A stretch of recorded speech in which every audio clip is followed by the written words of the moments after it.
To a 5-year-old, I'm 35, but if you had to say to a 5-year-old, how do I explain it?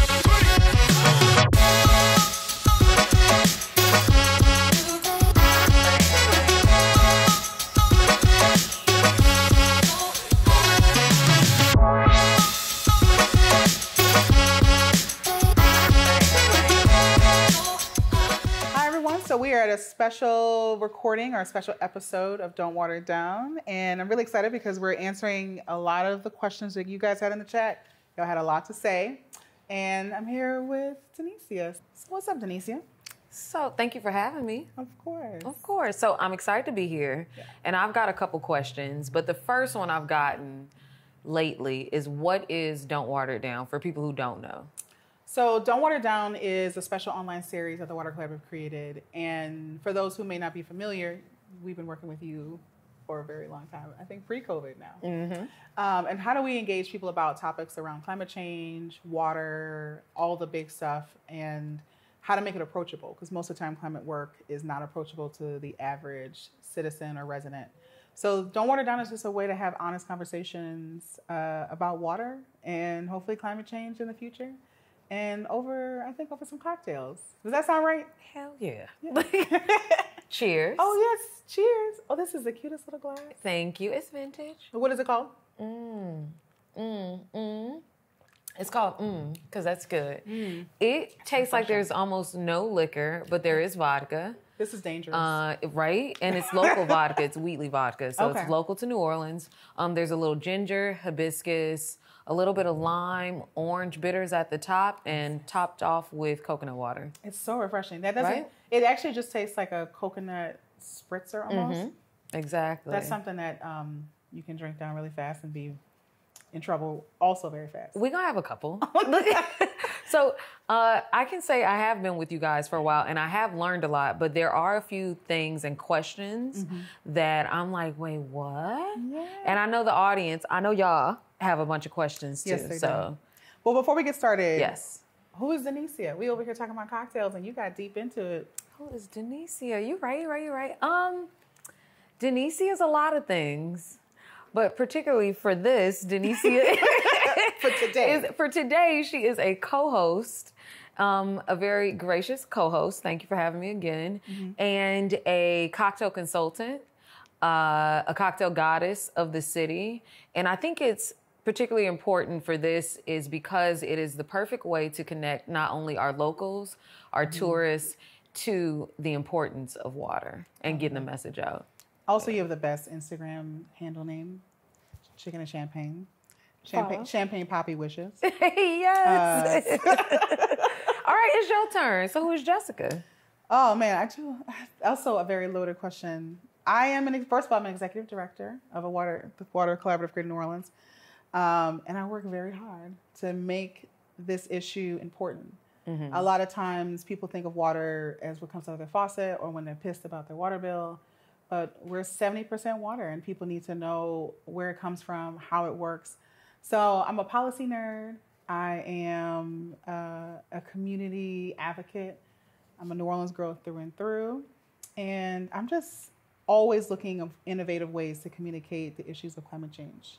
Let me just say you've done a great job, because I can say genuinely from the moment I met you, I have learned so much. Oh. Not only about water, but how it affects everyone around me, but my own body. I wasn't even drinking enough water.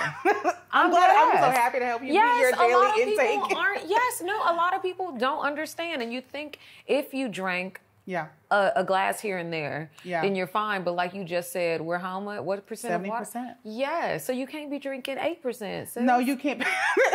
And you cannot get your water from your daily Coke intake. I hope people know you can't get that from Coca-Cola. Not Coke, not the... I was like, oh, wow. Water Collaborative. I'm sorry, that was a very New Orleans thing to say is Coke. I was so sorry. It's too close to Mardi Gras. I said, what the... Not that kind of Coke. I am so sorry. No, that's hilarious. I should, let me clarify. That was the New Orleans of me. It's a Coke. You Coke got to say Coke. You got a cola at the end. Yeah, cola. Coca-Cola. Ciao. Yes. But yes, okay. Yeah, All right. sorry. Your daily soda intake, you cannot get water from that. It's just sugar and high fructose corn syrup and dyes. You need your water. You're going to feel better. That'll help everybody because, you say Beyonce's internet, people upset. You just need to drink some water.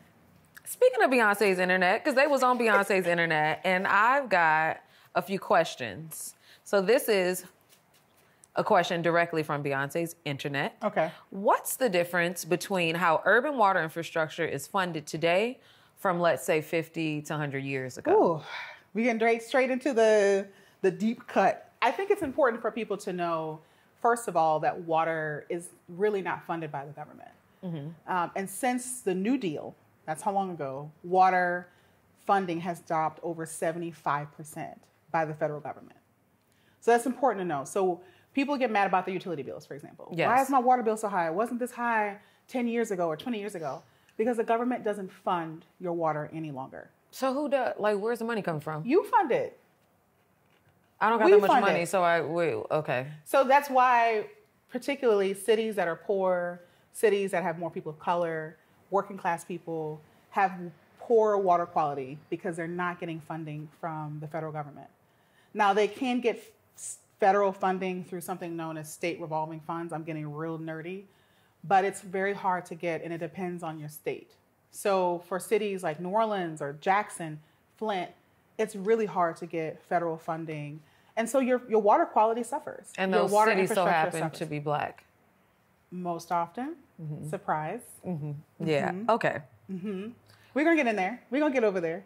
But yeah, so the poorer your community, the more people of color you have, you tend to have a poor water quality because the federal government does not fund it. So this has been the case, let's say 50 years ago, like the question was Since the New Deal. asked. Okay. Yes. Since the New Deal, yes. Yeah, and so most people don't really understand that our government doesn't provide those resources anymore. It is up to you, when I say you, the citizens, the residents who use that water, it's up to cities and states to figure out how to fund water utilities. For drainage, I should also be really clear, like when it floods, the government pays nothing for that.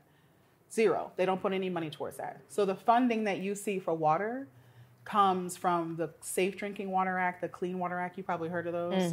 That's revolving funds from those particular bills.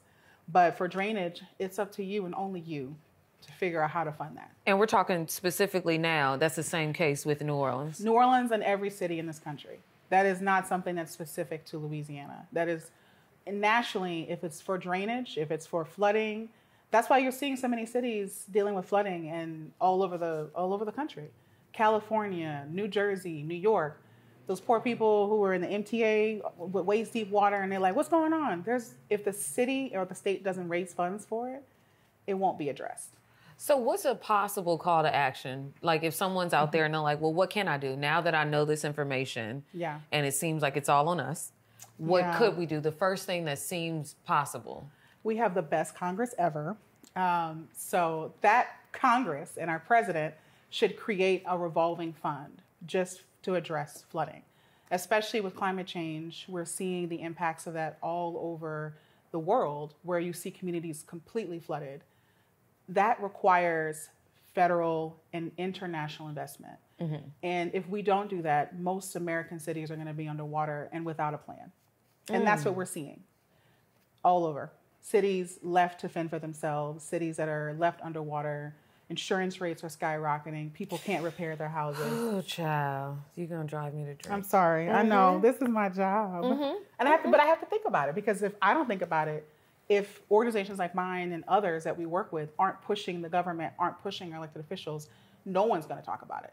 So Congress, our first call to action or our first, I say point person or organization or whatever, it's Congress. There needs to be more congressional support for programs to fix these issues through federal agencies like EPA, like FEMA. There's a bunch of different offices that could do different things, but the reality is that it's going to take a big movement from our federal government to make this work. Okay, but that's why we're here. We need to understand how important water is. It's important, and we got to get to work because we don't have a lot of time, girl.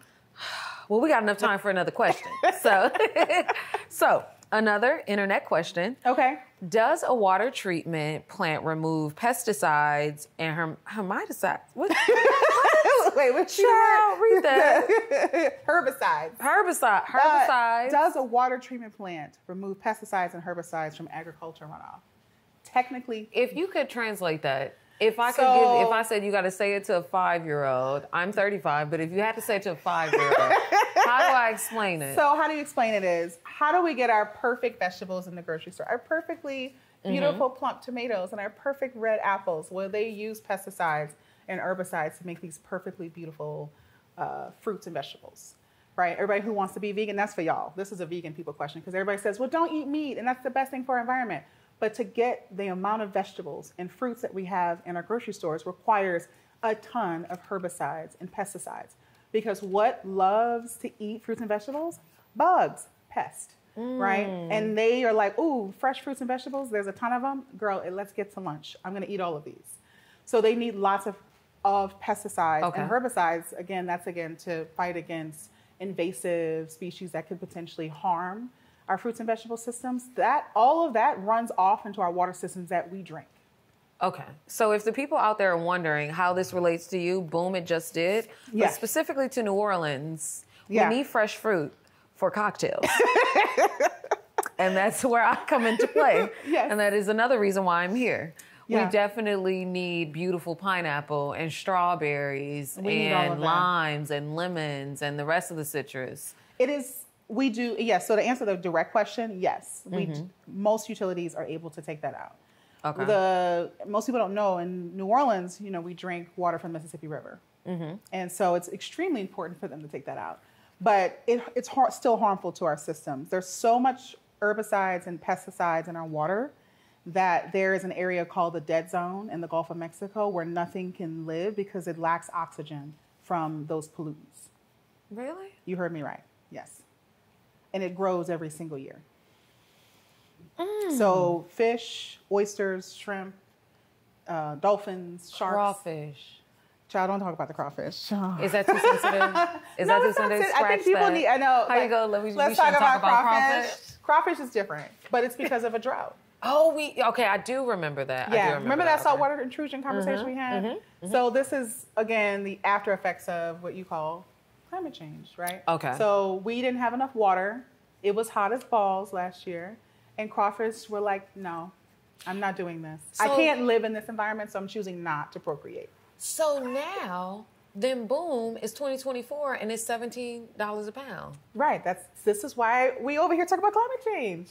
People think I'm over here joking, but this is how it impacts your daily life. It isn't doom and gloom and the angels are going to come down from heaven and strike you down. It is your crawfish is going to cost $30 a barrel or a bag, whatever you want to call it. I think crawfish is the best way. The inflammation of crawfish is the best way to describe or to get a rise to describe global warming. If it's too hot, and it could get worse. I mean, we've already seen this with oysters going up. We've seen it with shrimp.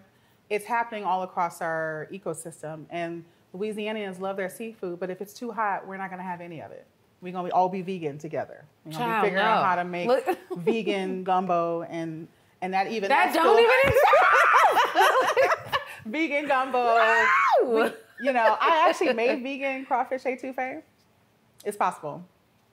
I wouldn't recommend it. It's possible. We support it. We support everyone. There is no vegan shaming. There's no vegan shaming here. None. So that's important to know. Crawfish is an example of the climate crisis that we're living in. Okay. Yes, all right. We learned something. So crawfish is important to us and the cocktails are important to us, but it's also important for our tourists. So I love this next question. Okay.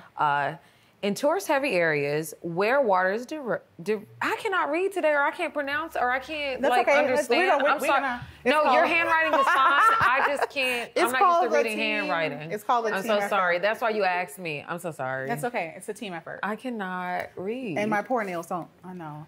These are ED nails. This episode is my favorite. These are ED nails. This is what happens when you work as a nonprofit. Your handwriting is fine. I just cannot read. It's totally fine. In tourist-heavy areas where water is diverted for hotels and attractions, how does it impact local residents' access to water? Well, I mean, you see it all over the world. I mean, I think the most recent example is like Hawaii.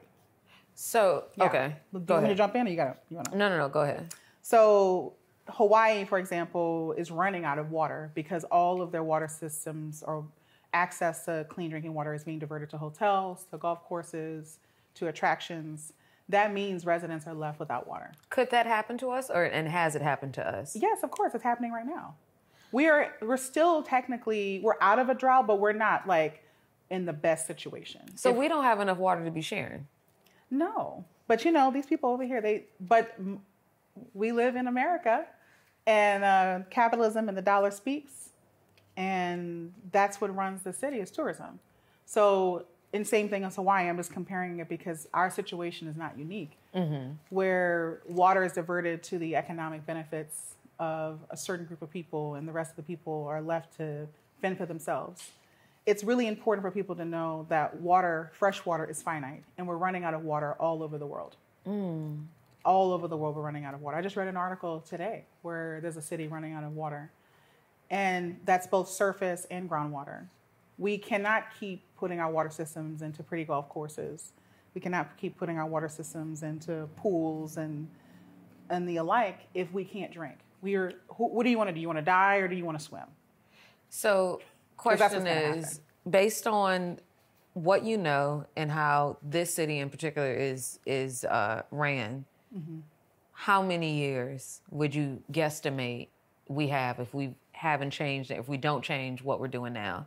If all the water is being moved for tourists and in tourist areas, if you can guesstimate how many years for shock value? Well, officially by the state of Louisiana, we have until about 2040. That's the official number. But when I say official number is that when life is going to change drastically in Louisiana, we're going to have to make really hard decisions. Now, what does that mean? And I'm just a person to be like, so what's this like? That means we just not going to have no water? No. That means that our coastal communities are going to be underwater from sea level rise. The thing about climate change that people need to understand is it means that nothing is predictable. Exactly. So we can have, by 2040, an excess of water, and we're like, living in boats and have too much water.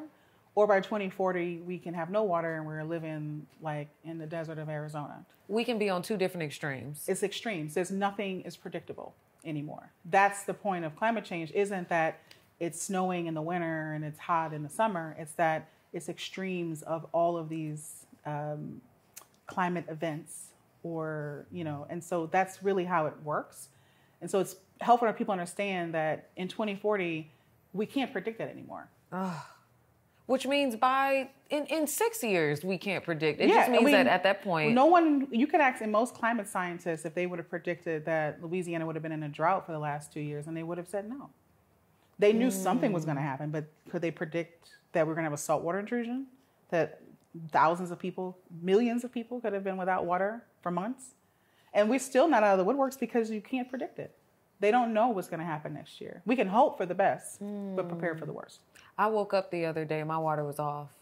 And I just put a mask on. And my water was off. And I panicked. And I was like, pitcher, you don't have no water. That's the reality. That's just it. And you have the water that you have in front of you. I had the water, meaning the water that's in my fridge, the water that's around the house. And that was it. And I said, wow. Well, I mean, I live in Jefferson Parish right now. And we didn't have water for almost 2 days. And I was like, yep.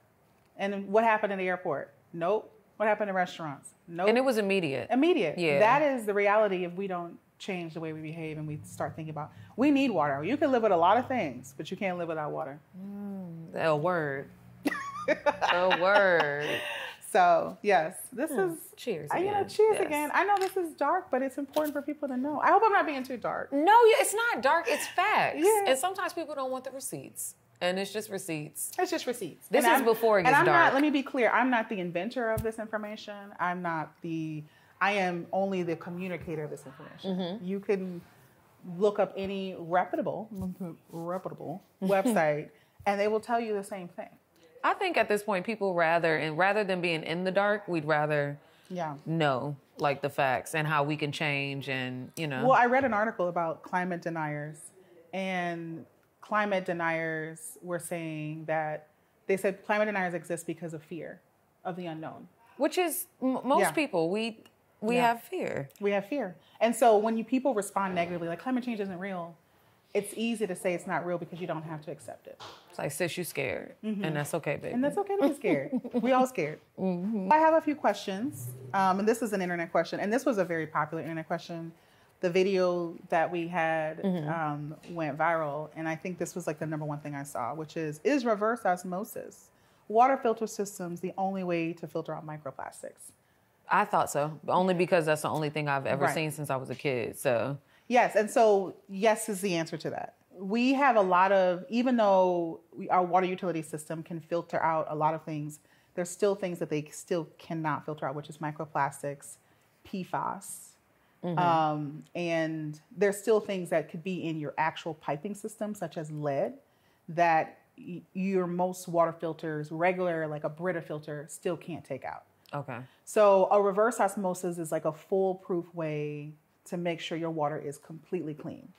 The challenge is what everybody was asking about is, well, you take all of the health benefits out of your water, but you can always put that back in. I rather argue that you take out the worst things. So you can, you can put in what you need versus having a water system that may be leached with microplastics, PFAS, and lead. Because lead is not curable. If you have lead poisoning, that's a lifetime of having lead poisoning. And if you have a lead line, I'd rather you have a water system that has no minerals than have lead poisoning for the rest of your life. Okay. You see what I'm saying? I do. And that video went viral. And just to circle back, do you think, and we could talk surface about this, okay, boom, that goes viral. Yeah. Do you think that since you got into this industry that people's awareness has grown? Because why would that go viral? Because I think people have no idea. They want to know. And I think people are scared. The reason why the water bottle industry can continue to exist is because they cannot trust their water system. They don't understand how it works. They don't know what's in their water. I mean, that's how it is across the country. I mean, it's across the world, really, frankly. So even though the United States has some of the best water quality in the world, despite what we think, because of the laws that currently exist for now, our water systems are really generally very strong, unless, again, back to that first question, if you live in a poor community, that may not be the case. But even still, our water is better than half the world. Yeah. But we still can't trust it. And I think the trust isn't in the quality. The trust is in the knowledge. Yeah. But then there are the realities that you could have a lead line. And we, again, put profits over people. And those profits can oftentimes pollute our waterways. So I would always recommend people to be safer than sorry. That's not something that you need to do every single day, right? And again, unless you know you have a risk. If you know you have a risk, that you're in a risky community, that you're in a community that's being impacted by environmental injustice, I would recommend that. I still would. I'd rather you have reverse osmosis and can take a vitamin every day than potentially die from pollutants in your water. That makes sense. Yeah. That makes sense. But yeah, it's a real issue. And I think people want to know more. They want to know what they can do about it in their own lives, in their own communities. People want to have more control over what they're consuming. And water is the one thing that kind of is like a mystery to most people. If you're not buying bottled water, which even that is a mystery, which we talked about, Deniseea. Yes, but I think people, it's like, well, I've been doing this, and I know that it just seems like this beautiful water that's packaged and ready makes more sense than my faucet. Yeah. But again, we talked about a recent study just came out that your bottled water has more microplastics in it than what's coming out of your faucet. Not my Evermore. Covington, stand up. Right. I mean, I always tell people if you're going to get prepackaged water, maybe get in a glass bottle, but it's expensive.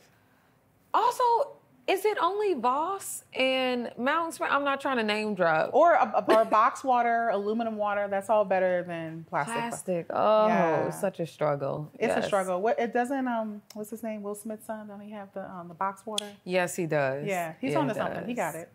But in a perfect world, let's just imagine. Like we're literally just imagining now. Okay, I'm focused. All right. In a perfect world, when you move into a place, whether you rent or own, you get a reverse osmosis, just in case. And every month, the government just drops off glass water bottles. Oh, my God. Didn't we do that with milk? That's not hard to do. Did we do? Yeah, back in the day. Didn't they do that? I don't know. We millennials. I'm only 20, so I don't know. that with milk. Like people, the milkman wasn't that yeah, like a whole it was in concept? glass bottles, And it was in glass so bottles. cute. They figured, they knew, and then we were like, nah, fam, let's pollute our waters. Let's just get back to that. It was nice to dream. It's better to have big gallons of water in a glass bottle than to have it come out of a plastic bottle. That's for sure. Say less. I'm gonna make the move. Okay. Okay. So let's see. I have one more question, which is, I think, a big question. So I want to ask you what you think, Deniseea. Why is water a privilege? I can say this, and this is the first thing that comes to mind. I'm not sugarcoating anything, because without it, you'll die. I'm serious. Without it, ultimately we'll die. Yeah. And not trying to be dark, but what will we do without it? Our body, like you said, is 70% water. So I think it's a privilege. It's a privilege because we also have to work to make it available, to make it safe to consume and things like that. So it is a privilege. And with that comes work. Yeah. You're spot on. And I think the reality is that water is a privilege because I'm gonna put on my college hat. We live in a neoliberal capitalist society where everything has to be financially viable. Yeah. Water, if we don't have it, as we just talked about, we no longer can exist. We can't have anything. Business can't move. Our bodies can't move. Our pets can't move. And I think water is a privilege because that is a means of controlling a people, whoever those people are. Yeah. If we look at what's going on in Palestine and Gaza, and they're controlling the water because you can control the people. You know that if you starve people of the most vital resource, you can live without food for 2 weeks. You cannot live without water. And if you can do that, you can control how people move. You can control how they behave. And you make them, or could make them, more susceptible to disease and famine and all other issues.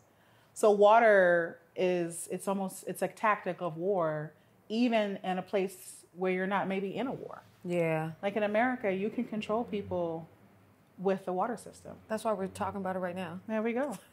I think, to me, I love what I do because it's the silent killer to society.